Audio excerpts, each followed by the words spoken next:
محمد المصطفى وأحمد المجتبى وعلى آله الأتقياء وأصحابه الأصفياء وعلى البررة الأولياء.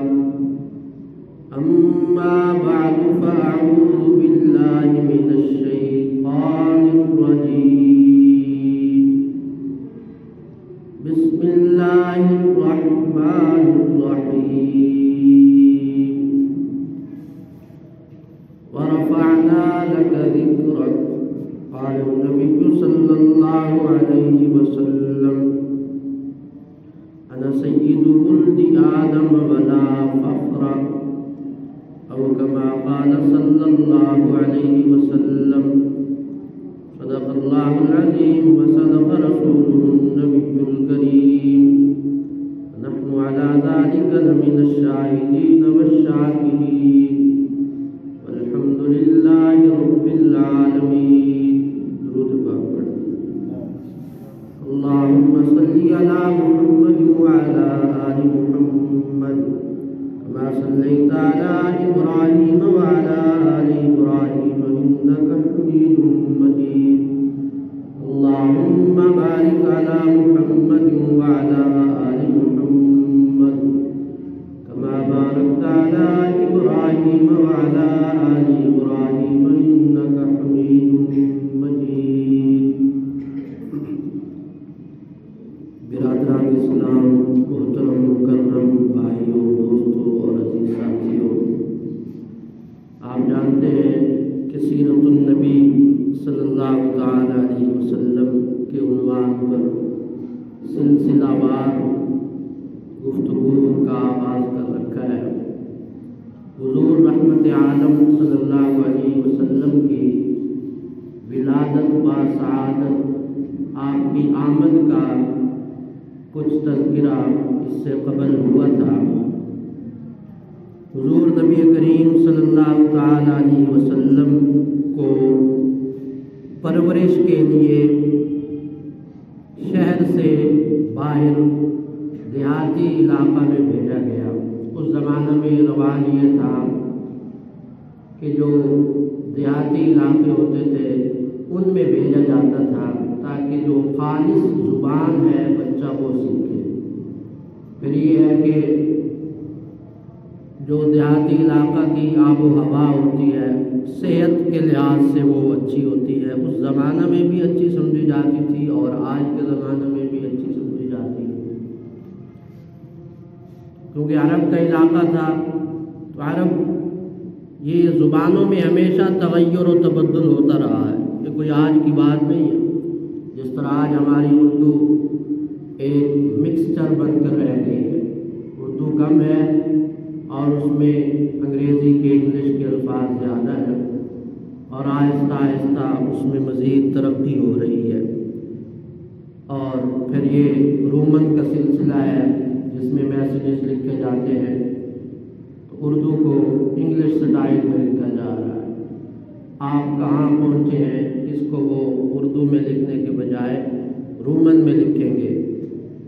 APKO آپ کو KIYA کیا HUWA ہوا HY ہے. آپ کو کیا ہوا ہے؟ یہ اسٹائل جو ہے یہ دراصل زبان کی تاریخ مصحف کرنے والی بات ہے. ایک الگ عنوان ہے، میں اس کی بات نہیں کر رہا. اس وقت صرف یہ بات گزارش کر رہا ہوں کہ دیہاتوں میں زبان خالص ہوتی ہے. اب بھی آپ جانتے ہیں، اگر آپ میں کوئی میواتی ہے تو وہ جانتا ہے کہ جو پرانے لوگ ہیں بوڑھے وہ خالص میواتی بولیں گے، اور جو نئی جنریشن ہے وہ اس میں اردو کا زیادہ استعمال کرے، اور جو پیور الفاظ ہیں زبان کے وہ کم بولے. اسی طرح پنجابی ہے، دوسری زبان ہے. تو اس لیے نبی کریم صلی اللہ تعالی علیہ وسلم کو بھی نشو و نما اور ابتدائی پرورش کے لیے دور دیہات میں بھیجا گیا. بنو سعد کے قبیلہ کی خاتون تھی حضرت حلیمہ حلیمہ سعدیہ رضی اللہ عنہا، جن کے ہاں ان کی پرورش ہوئی، سب سے پہلے رسول اللہ صلی اللہ علیہ وسلم کو دودھ پلایا ہے آپ کی والدہ آمنہ نے، دوسرے نمبر پر حلیمہ سعدیہ نے، اور تیسرے نمبر پر ابو لہب کی جو کنیز تھی جس کا نام سویبہ تھا، لوگ اس کو کہتے ہیں صوبیہ، اور نام بھی لوگوں نے رکھے ہوئے ہیں صوبیہ، حالانکہ صوبیہ کوئی لفظ نہیں ہے، درست لفظ ہے سویبہ، لیکن وہ بولنا بھی مشکل ہے اور پڑھنا بھی مشکل ہے، ہر جگہ لکھا ہوا بھی یہی ہوتا ہے صوبیہ صوبیہ صوبیہ، اور لڑکیوں کے بچیوں کے نام بھی صوبیہ ہی رکھے ہوئے، حالانکہ صوبیہ نام نہیں ہے، نام ہے سویبہ، جس طرح خدیجہ ہوتا ہے اسی طرح سویبہ، خزیمہ جس طرح ہوتا ہے، انہوں نے دودھ پلایا، وہاں پر پرورش ہوئی، رحمت عالم صلی اللہ علیہ وسلم نے 2 سال دودھ پیا، اسی دوران آپ اپنے رضائی بھائی کے ساتھ بکریاں چرا رہے تھے، کیونکہ حلیمہ سعدیہ دیہاتی علاقے کی خاتون تھی اور انہوں نے بکریاں رکھی ہوئی تھی جو چرائی جاتی تھی، اسی دوران 2 فرشتے آئے اور انہوں نے حضرت صلی اللہ علیہ وسلم کو لٹا کر آپ کا سینہ چاک کر کے آپ کا دل مبارک نکال کر اس کو دھویا، 4 مرتبہ نبی کریم صلی اللہ علیہ وسلم کا شق صدر ہوا، 4 مرتبہ پوری زندگی میں۔ شق صدر کا مطلب کہ آپ کا سینہ باقاعدہ چاک کر کے دل نکال کر اس کو دھویا گیا۔ اس کے مقاصد کیا تھے، اس میں حکمتیں اور فوائد کیا تھی، اس پر علماء نے ایک لمبی بات کی ہے۔ پہلی مرتبہ یہ شق صدر ہوا بچپن میں، آپ کے جو رضائی بھائی تھے جناب حلیمہ کے بیٹے، وہ بھاگتے ہوئے آئے کہ ہمارے قریشی بھائی کو اس طرح ان کا سینہ چاک کر رہے ہیں اور ان کو لٹا دیا ہے۔ نبی کریم صلی اللہ تعالیٰ علیہ وسلم کے پاس جب حلیمہ سعدیہ پہنچی گھبرا کر، تو آپ بیٹھے تھے سہمے ہوئے گھبرائے ہوئے، آپ نے ساری بات بتائی کہ اس طرح ہوا ہے۔ اس کے بعد حلیمہ سعدیہ ایک شخص کے پاس گئی جس کو تعبیر دان سمجھا جاتا تھا اور ذرا سمجھدار سمجھا جاتا تھا، ان سے پوچھا کہ اس طرح واقعہ پیش آیا ہے، اس نے کہا یہ تو بڑا خطرناک بچہ ہے، اس کو قتل کر دو۔ حلیمہ سعدیہ نے کہا کہ تم سٹھیا گئے ہو، پاگل ہو گئے ہو، کیسی بات کر رہے ہو، اس بچے میں جو چیزیں ہم نے دیکھی ہیں وہ کہیں اور نہیں دیکھی۔ چنانچہ جب اس نے یہ کہا کہ اس کو نعوذ باللہ قتل کر دو تو کہیں اس کا شر نہ پہنچ جائے، حلیمہ سعدیہ واپس لے کر جناب آمنہ کے پاس رسول اللہ صلی اللہ علیہ وسلم کے پاس لے آئے۔ پھر اس کے کچھ عرصے کے بعد رحمت عالم صلی اللہ علیہ وسلم کی جب تھوڑی ہی عمر تھی کہ مقام ابوا پر آپ کی والدہ جناب آمنہ کا انتقال ہوا، ابھی ماں کے پیٹ میں تھے، باپ کا انتقال ہوا، پھر تھوڑی عمر میں ماں کا انتقال ہو گیا، پھر اس کے کچھ عرصہ کے بعد جب آپ کی عمر 8 سال تھی، آپ پرورش میں تھے، اپنے دادا عبد المطلب کی پرورش میں تھے، 8 سال کی عمر میں دادا عبد المطلب کا بھی انتقال ہو گیا۔ 8 سال کی عمر میں پھر آپ کے دادا عبد المطلب نے وصیت کی کہ ان کی پرورش آپ کے چچا جناب ابو طالب کریں گے۔ ابو طالب رسول اللہ صلی اللہ علیہ وسلم کے سگے چچا ہیں، جناب عبداللہ کے حقیقی بھائی ہیں اور انتہائی مشفق و مہربان انسان تھے۔ پہلی مرتبہ یہ شق صدر ہوا، دوسری مرتبہ پھر 10 سال کی عمر میں شق صدر ہوا، تیسری مرتبہ پھر جب آپ کی نبوت آپ کو دی گئی اس وقت شق صدر ہوا۔ شق کا مطلب ہوتا ہے پھاڑنا، چاک کرنا، اور صدر کہتے ہیں عربی زبان میں سینے کو۔ اور چوتھی مرتبہ جب آپ کو معراج پر لے جایا گیا اس وقت شق صدر ہوا۔ بچپن میں رسول اللہ صلی اللہ تعالی علیہ وسلم، پھر 12 سال کی آپ کی عمر تھی کہ ابو طالب آپ کو شام کے سفر پر لے کر گئے۔ آپ نے نبوت ملنے سے پہلے کم عمری میں ہی 2 مرتبہ شام کا سفر کیا ہے۔ ایک مرتبہ جناب ابو طالب کی رفاقت اور معیت میں، اور دوسری مرتبہ آپ کا تجارتی سفر تھا جو جناب خدیجہ رضی اللہ تعالی عنہا کا مال و متاع لے کر آپ گئے تھے بطور مزاربت کے۔ مزاربت کہا جاتا ہے کہ ایک شخص کی انویسٹمنٹ ہو اور دوسرے شخص اس میں کاروبار کرے، پھر جو پرافٹ ہو اس کو پرسنٹیج کے لحاظ سے ڈیوائڈ کیا جائے اور تقسیم کیا جائے، اس کو مزاربت کہا جاتا ہے۔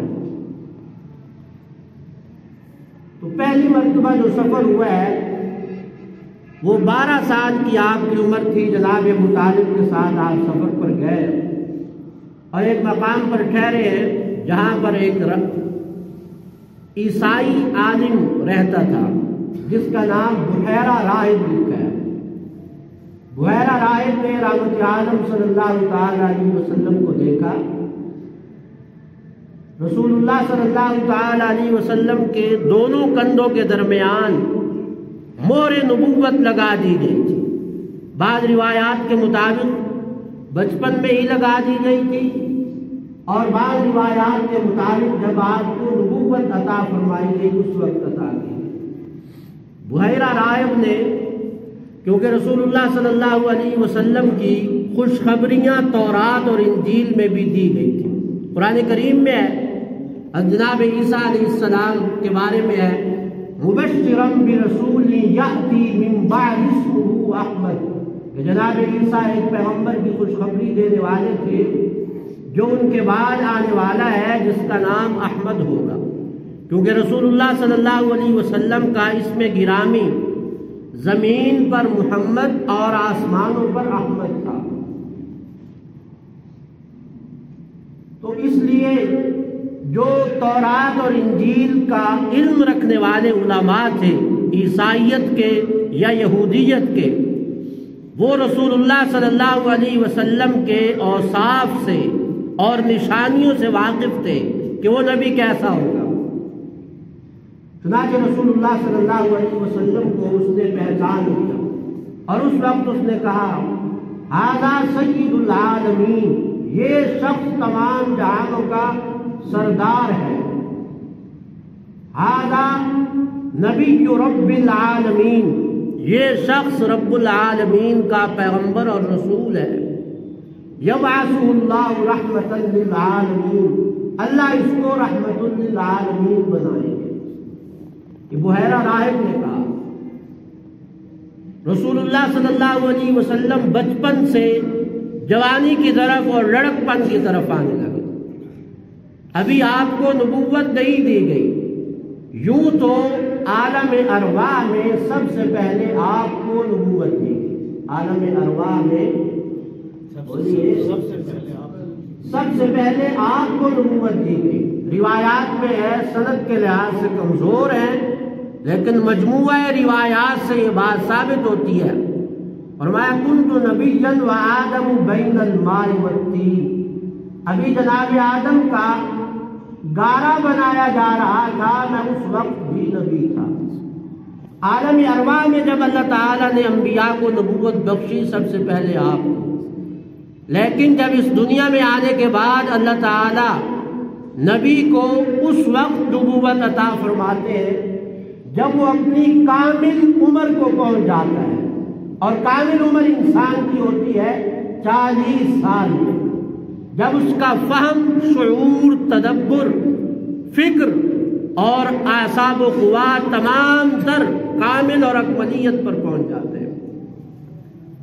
ابھی آپ کو نبوت عطا نہیں فرمائی ہے، لیکن اس کے باوجود آپ صدق و امانت کے پیکر ہیں، کبھی جھوٹ نہیں بولتے، آپ امانت دار ہیں، آپ کو آپ کی امانت کی گواہی تمام پورا معاشرہ دیتا ہے، آپ پاک دامن ہیں، بازار سے جو گزرتے ہیں آپ کے بارے میں لکھا ہے کہ عرب کی کنواری لڑکی میں بھی اس قدر حیا نہیں ہے جس قدر حیا محمد عربی صلی اللہ علیہ وسلم کی آنکھوں میں ہے۔ پھر جناب نبی کریم صلی اللہ تعالی علیہ وسلم 25 سال کی عمر میں تھے جب جناب خدیجہ الکبریٰ رضی اللہ پورے معاشرے میں آپ کی کی امانت اور دیانت کا چرچا تھا۔ حضرت خدیجہ الکبریٰ رضی اللہ عنہا بیوہ خاتون تھی۔ اس سے پہلے ان کی 2 شادیاں ہو چکی تھیں اور دونوں شوہر انتقال کر چکے تھے۔ 25 سال کی عمر تھی رحمت عالم صلی اللہ علیہ وسلم کی، اور 40 سال کی عمر تھی ام المومنین خدیجہ الکبریٰ رضی اللہ عنہا کی۔ شام کی طرف ایک قافلہ جا رہا تھا، تجارتی قافلہ۔ جناب خدیجہ چونکہ بیوہ تھی، اس لیے ان کا طریقہ یہ تھا کہ جو تجارتی قافلہ جاتا تھا اس میں کسی نہ کسی شخص کو اپنا وکیل اور نمائندہ بنا کر اپنا مال دے دیتے تھے کہ یہ مال بیچ دینا اور اس کی جو مزدوری اور اجرت ہوگی وہ میں تمہیں دے دوں گی۔ جناب رسول اللہ صلی اللہ علیہ وسلم سے بات کی گئی کہ اگر آپ میرا سامان لے جائیں۔ اپنا غلام حضرت خدیجہ نے میسرہ جس کا نام ہے ساتھ بھیجا۔ راستے میں ایک مقام پر علماء کی تحقیق کے مطابق وہ اردن کا مقام تھا، جس کو آج ہم شام کہتے ہیں، در حقیقت یہ شام کا ایک بٹا ہوا حصہ ہے، تقسیم شدہ حصہ ہے۔ جس طرح ہمارا ہندوستان تقسیم ہوا 3 حصوں میں، اسی طرح شام بھی کئی حصوں میں تقسیم ہو گیا ہے۔ ورنہ شام کے اندر اردن، فلسطین، اسرائیل اور شام خود اور مصر، یہ سارے علاقے شام میں شمار ہوتے ہیں، اور قرآن کریم نے اس کو ارض مبارک کہا ہے۔ ارض مبارک، بابرکت سرزمین، انبیاء کی سرزمین بھی اس کو کہا جاتا ہے۔ سورہ اسراء جس کو سورہ بنی اسرائیل بھی کہا جاتا ہے، اس کے آغاز میں ہے سبحان الذی اسری بعبدہ لیلا من المسجد الحرام الی المسجد الاقصی الذی بارکنا حولہ۔ ہم نے آپ کو مسجد حرام سے لے کر مسجد اقصی تک سفر کروایا، وہ مسجد اقصی جس کے ارد گرد میں ہم نے برکتیں رکھی ہیں۔ مسجد اقصی بھی شام میں ہے، فلسطین در حقیقت شام ہی کا حصہ ہے۔ علماء کی تحقیق کے مطابق وہ مقام اردن کا تھا، وہاں پر آپ ٹھہرے۔ اس کے قریب ایک عیسائی، یہ دوسرا واقعہ ہے، ایک عیسائی راہب جس کا نام نستورہ لکھا ہے، اس کا ایک جھونپڑا تھا یا مکان سا، اجرا سا تھا۔ ایک درخت تھا وہاں پر، اس درخت کے نیچے رحمت عالم صلی اللہ علیہ وسلم ٹھہرے تو نستورہ راہب نکل کر باہر آ گیا۔ اس نے کہا کہ اس درخت کے نیچے نبی کے علاوہ کبھی اور کوئی نہیں ٹھہرا۔ پوچھا کہ یہ کون ہے، بتایا گیا۔ اس نے پھر کہا ابشر، اس نے کہا کہ آپ اللہ کے نبی ہوں گے اور رومیوں سے آپ کو خطرہ ہو سکتا ہے، آپ نبی بنیں گے۔ رسول اللہ صلی اللہ علیہ وسلم کے بارے میں اس نے گواہی دی۔ یہ درخت، جس درخت کے نیچے رحمت عالم صلی اللہ علیہ وسلم نے قیام فرمایا تھا، میرے استاد شیخ الاسلام مفتی محمد تقی عثمانی مدظلہم وہاں اردن میں تشریف لے گیا۔ ان کے سفر نامے چھپے ہوئے ہیں، ان کے ایک سفر نامے کا نام ہے سفر در سفر۔ اس میں انہوں نے یہ اپنا سفر نامہ اردن کا تفصیل سے لکھا ہے کہ ہمیں حکومت، اردن کی حکومت ہیلی کاپٹر کے ذریعے اس درخت پر لے گئی۔ کون سا درخت؟ جہاں پر رحمت عالم صلی اللہ علیہ وسلم نے قیام فرمایا تھا۔ اس درخت کے بارے میں یہی مشہور تھا کہ یہ وہی درخت ہے، نہ کوئی تصدیق کا ذریعہ تھا کہ اس کی تصدیق کی جائے کہ یہ واقعتاً وہی درخت ہے، اور نہ ہی اس کی کوئی تکذیب، اس کو جھوٹا کہنے کی کوئی دلیل تھی کہ اس کو جھوٹا کہا جائے۔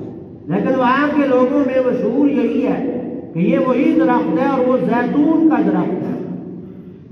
اور حضرت مفتی محمد تقی عثمانی جسٹس ریٹائرڈ مدظلہم نے یہ بات لکھی ہے۔ عجیب بات وہاں یہ ہے کہ اس درخت کے اردا گرد کئی کلومیٹر تک نہ کوئی آبادی ہے، نہ کوئی سبزہ ہے، کوئی وہاں قریب کوئی سبزہ ہی نہیں ہے، نہ کوئی وہاں پانی کا کوئی انتظام ہے، دور دور تک صحرا ہی صحرا، درمیان میں وہ سرسبز و شاداب درخت کھڑا ہے جس کے بارے میں ایک گمان کے مطابق یہ کہا جا سکتا ہے کہ اس کو تقریباً 1450 سال سے بلکہ تقریباً 1500 سال گزر چکے ہیں۔ اس کے نیچے رحمت عالم صلی اللہ علیہ وسلم نے قیام فرمایا۔ بہرحال اس سفر کے دوران پھر میسرہ نے دیکھا کہ رسول اللہ صلی اللہ علیہ وسلم اگر بیٹھتے ہیں اور درخت کے سائے کا رخ دوسری طرف ہے تو درخت کا سایہ گھوم کر آپ پر آ جاتا ہے۔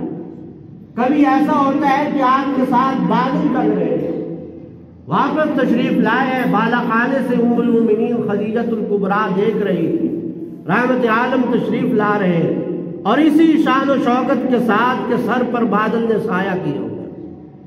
جناب خدیجہ الکبریٰ نے دیگر خواتین کو بھی متوجہ کیا کہ دیکھیں یہ کیا صورتحال ہے۔ ان کے دل میں یہ خواہش پیدا ہوئی کہ اس شخص سے میرا نکاح ہوگا۔ خاندانی لحاظ سے بڑی خاتون تھی، مالدار تھی، سمجھدار تھی، کئی صفات جناب خدیجہ الکبریٰ رضی اللہ عنہا میں تھی۔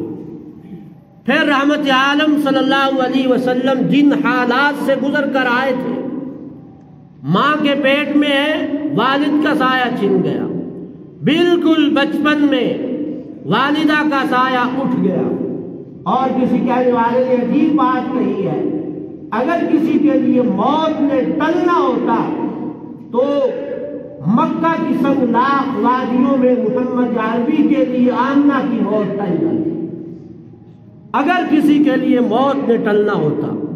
لیکن یاد رکھیے موت ایک ایسی حقیقت ہے جو کسی کے لیے نہیں ٹلی۔ وما محمد الا رسول قد خلت من قبلہ الرسل، محمد عربی صلی اللہ علیہ وسلم ہو یا اس سے قبل انبیاء ہو، موت کل نفس ذائقۃ الموت۔ لیکن یہ جتنی بڑی حقیقت ہے، اس حقیقت سے ہم نے اسی قدر آنکھیں بند کی ہوئی۔ ایک چیز ہمیں نظر آ رہی ہے لیکن ہم اس کو تسلیم کرنے کے لیے تیار نہیں، کھلی آنکھوں سے دیکھ رہے ہیں سورج چڑھا ہوا ہے اور دن چڑھا ہوا ہے، لیکن ہم کہتے ہیں نہیں یہ دن نہیں ہے، یہ رات ہے۔ رحمت عالم صلی اللہ علیہ وسلم جن حالات سے گزر کر آئے، ماں کے پیٹ میں ہے، باپ کا سایہ اٹھ گیا، بچپن میں ماں کا سایہ اٹھ گیا، جناب عبد المطلب کا سایہ اٹھ گیا، اب کس کی پرورش میں ہے؟ چچا کی پرورش میں ہے۔ ان حالات میں آپ کو ایک زبردست سہارے کی ضرورت تھی، ایک ایسے انسان اور ایسے رفیق حیات کی ضرورت تھی جو آپ کا اولین دست و بازو، معاون و مددگار بنے، آپ کو ہر موقع پر تسلی اور تشفی دے۔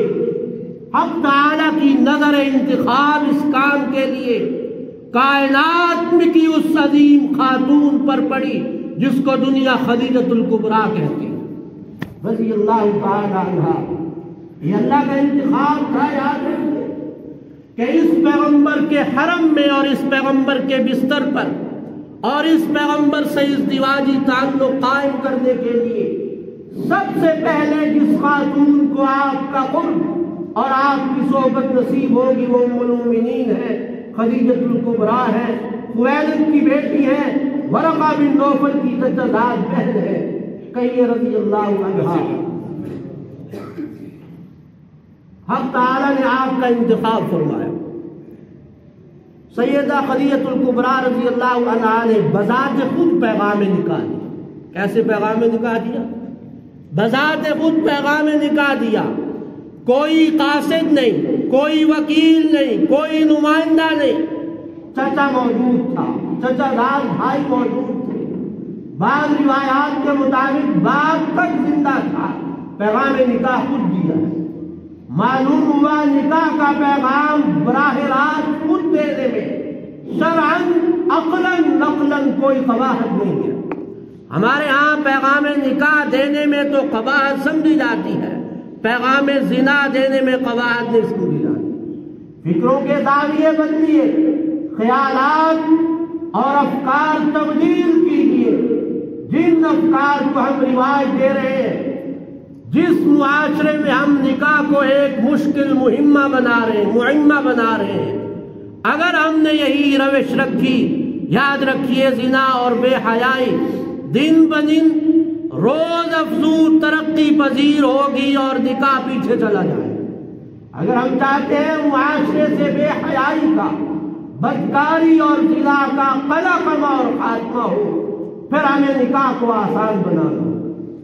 رسول اللہ صلی اللہ علیہ وسلم نے اپنے چچا جناب ابو طالب کے مشورہ سے حضرت خدیجۃ الکبریٰ کا پیغام نکاح قبول کیا۔ جناب ابو طالب نے نکاح پڑھایا۔ اس خطبہ نکاح میں رسول اللہ صلی اللہ علیہ وسلم کے اوصاف و محامد بیان کیے۔ پھر 35 سال کی عمر میں ایک اور واقعہ پیش آیا جو آج کے بیان کا ہماری آخری بات ہے۔ وہ واقعہ یہ پیش آیا کہ کعبۃ اللہ کی تیسری مرتبہ تعمیر کی گئی۔ کتنی دفعہ؟ تیسری مرتبہ۔ پہلی دفعہ جناب آدم نے کعبۃ اللہ تعمیر کیا تھا، دوسری مرتبہ جناب ابراہیم علیہ السلام اور جناب اسماعیل علیہ السلام نے اس کی بنیادوں کو اٹھایا تھا، اور تیسری مرتبہ اب تعمیر کی جانے لگی۔ جب کعبۃ اللہ کی تعمیر مکمل ہو گئی، مسئلہ یہ زیر بحث آیا کہ حجر اسود کو کون سا قبیلہ اٹھا کر اس کو اپنی جگہ پر رکھے گا، نصب کرے گا۔ قبائل میں اختلاف ہو گیا، تلواریں نیام سے باہر آ گئی، بات جنگ و جدال اور قتل و قتال تک پہنچی۔ ایک شخص نے یہ مشورہ دیا کہ ایسا کرتے ہیں، کل صبح جو شخص سب سے پہلے مسجد حرام میں داخل ہوگا وہی حجر اسود کو اٹھا کر رکھے۔ اللہ کا کرنا ایسا ہوا، صبح سب سے پہلے مسجد حرام میں داخل ہونے والے رحمت عالم صلی اللہ علیہ وسلم تھے۔ سب خوش ہو گئے، کہا ھذا محمد الامین، رضینا ھذا محمد الامین، یہ تو امانت دار محمد ہے، ہم ان کی تقسیم پر راضی ہیں، جو یہ فیصلہ کر دے ہمیں منظور ہے، قبول ہے۔ رحمت عالم صلی اللہ علیہ وسلم نے ایک کپڑا بچھایا، حضرت اپنے ہاتھوں سے حجر اسود اٹھا کر اس کے اندر رکھا، کہا ہر قبیلے کا سردار اس کپڑے کو پکڑ لے، اٹھا کر اس مقام تک لائے جہاں حجر اسود فٹ کرنا تھا، نصب کرنا تھا، پھر اٹھا کر اپنے ہاتھ سے حجر اسود نصب کر دیا۔ یہ وہ پیغمبر ہے جو نبوت ملنے سے پہلے بھی امت کو اور لوگوں کو جوڑ رہا ہے، امت کو اور لوگوں کو جوڑ رہا ہے، توڑ نہیں رہا۔ فکر کیجئے کہ ہمارا کردار امت کو جوڑنے میں ہے یا امت کو توڑنے میں؟ ہم دلوں میں محبتیں بھر رہے ہیں یا دلوں میں قدورتیں بھر رہے ہیں؟ ہمارا کردار شیطانی ہے یا کردار محمدی اور کردار رحمانی ہے؟ رحمت عالم صلی اللہ تعالی علیہ وسلم نے اس طرح اس مسئلہ ایشو اور پرابلم کو حل کیا۔ اس کے بعد پھر 40 سال کی عمر میں آپ کو نبوت عطا فرمائی گئی، اور اس وحی کا آغاز صحیح بخاری کے آغاز میں امام بخاری نے ایک مستقل باب قائم کیا ہے، باب بدء الوحی، کہ وحی کا آغاز کیسے ہوا۔ وحی کا آغاز الرؤیا الصادقہ، سچے خوابوں سے ہوا۔ ثم حبب الیہ الخلاء کان یخلو بغار حراء، حضرت عائشہ فرماتی ہیں آپ کو خلوت اور تنہائی سے محبت ہو گئی، تنہائی میں خلوت میں آپ کا جی لگنے لگا، غار حراء میں چلے جاتے تھے کچھ راشن پانی ساتھ لے کر، وہاں سے پھر وحی کا آغاز ہوا جس پر ہم انشاءاللہ آگے چل کر گفتگو کریں گے۔ وآخر دعوانا الحمدللہ رب العالمین۔